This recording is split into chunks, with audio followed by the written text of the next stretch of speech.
Ce faci tu acolo?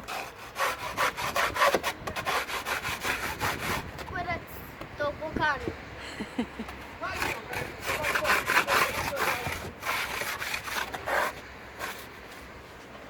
Crezi că vor veni copiii să se joace aici?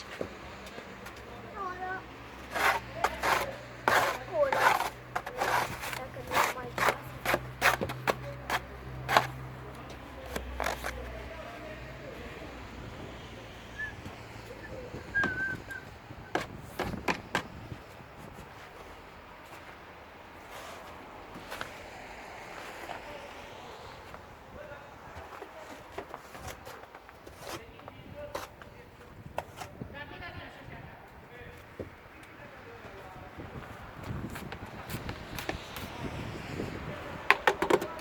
O, să văd eu cum te dai tu jos acum.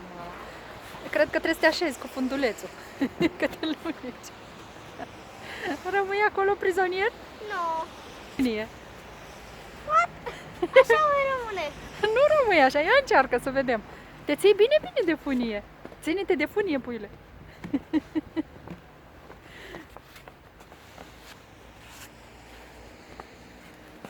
Bravo! Ai reușit?